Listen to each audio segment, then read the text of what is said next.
Hello दोस्तों। तो ये मेरी वीडियो का सेकंड पार्ट है और इसमें हम समझेंगे कि कार्डियोवास्कुलर सिस्टम में हार्ट की कुल कितनी परतें होती हैं, layers of cardiovascular system. The human heart is composed for mainly 3 layers. हमारा हृदय 3 परतों से मिलकर बना होता है। नंबर 1 है pericardium. It is an outer covering made up 2 sets. Outer cells consist of double layer of serous membrane. The cell of serous membrane secrete serous fluid into the space between two layers, which lubricate these two layers so that by lubricating action the heart moves freely. The serous fluid is called pericardial fluid. Guys, हमारे heart की जो first layer होती है जिसे pericardium layer कहते हैं, इसकी mainly 2 परतें होती हैं। एक बाहर की तरफ होती है जिसे कहते हैं पेरेंट्रल लेयर और उसकी दूसरी परत होती है उसे कहते हैं visceral layer.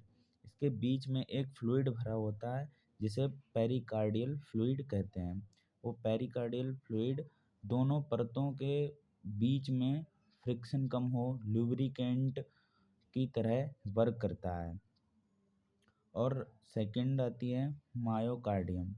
It is the middle layer of heart which made up of the specialized muscular tissue called cardiac muscles. Myocardium दूसरी लेयर होती है जो कि मस्कुलर टिश्यू से बनी होती है जिसे कार्डियक मसल भी कहते हैं। The cardiac muscle fibre spread the impulse of contraction over the whole sheet of myocardium and contraction of heart takes place. Myocardium का वर्क होता है कि हार्ट को कॉन्स्ट्रक्शन और रिलैक्सेशन प्रोवाइड कराना। और तीसरी लेयर होती है इंडोकार्डियम। ये लास्ट है और सबसे इनर भी होती है। It is the inner most layer of the heart. ये हृदय की सबसे आंतरिक परत होती है।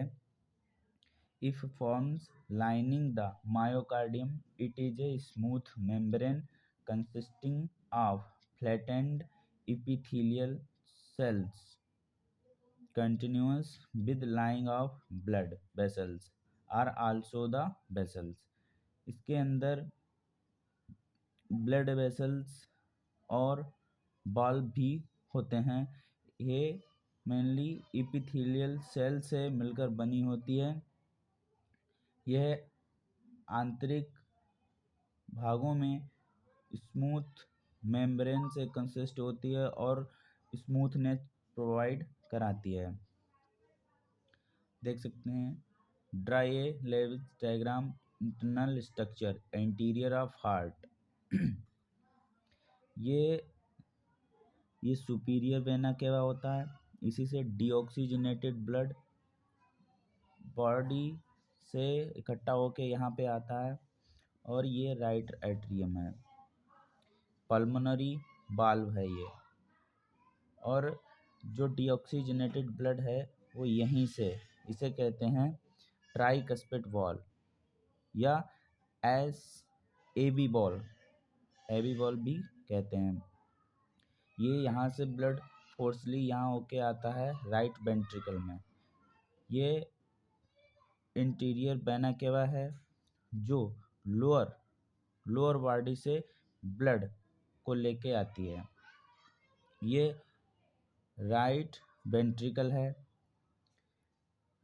डिसेंडिंग आयोर्टा, इसका कार्य होता है कि ऑक्सीजनेटेड ब्लड को, ये जो जा रही है ऑक्सीजनेटेड ब्लड को नीचे ले जाना और पूरे हार्ट, पूरी बॉडी को ऑक्सीजनेटेड ब्लड की सप्लाई करवाना। और ये आयोर्टा है, इसे आयोर्टा महाधमनी भी बोला जाता है। ये जो वाल्व दिखाई दे रहे हैं यहाँ से, ये खुलते हैं पल्मोनरी आर्टरी के। पल्मोनरी आर्टरी एक ऐसी आर्टरी है जिसमें डीऑक्सीजनेटेड ब्लड फ्लो होता है। ये कहाँ से जाता है? राइट वेंट्रिकल से कहाँ जाता है? पल्मोनरी लंग्स की तरफ, फॉर प्यूरिफिकेशन ऑफ ब्लड और एक्सचेंजेस ऑफ गैसेस। वहाँ से प्यूरिफिकेशन होके ये आता है यहाँ से लेफ्ट एट्रियम में आता है पल्मोनरी वेन से। और दोस्तों बता दें आपके लिए कि पल्मोनरी वेन ही ऐसी वेन होती है जिसमें ऑक्सीजनेटेड ब्लड फ्लो होता है, और ये ऑक्सीजनेटेड ब्लड आता है लेफ्ट एट्रियम में। लेफ्ट एट्रियम कॉन्ट्रैक्शन करके इसे इस बॉल से होते हुए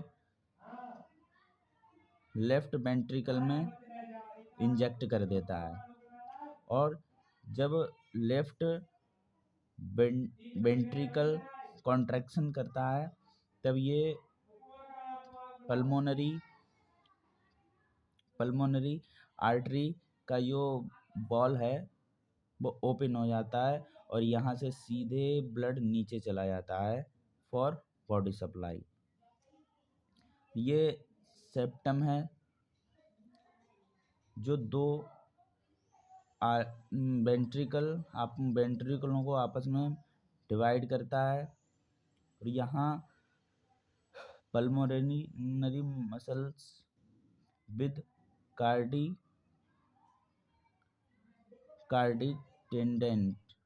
टेंडेंस भी होते हैं, और ये आपस में यहाँ से फैले होते हैं। और यहाँ पे नेचुरल पेस मेकर लगे होते हैं, यहाँ पे ऐसे नोड होता है। ये यहाँ से इंफॉर्मेशन या कह सकते हैं कि इलेक्ट्रिक इम्पल्स को जनरेट करता है, और यहाँ पे होता है ऐसे नोड। ये ए बी नोड यहाँ से फ्लो होता है, यहाँ पे भी आता है, और ये यहाँ पे होता है ऐसे नोड यहाँ पे इलेक्ट्रिक इम्पल्स देता है इन परकंजी फाइबर्स को, जो इन्हें कॉन्ट्रैक्शन रिलैक्सेशन करने में इनकी सहायता करता है। तो मिलते हैं नेक्स्ट वीडियो में। Thank you. सब्सक्राइब करें।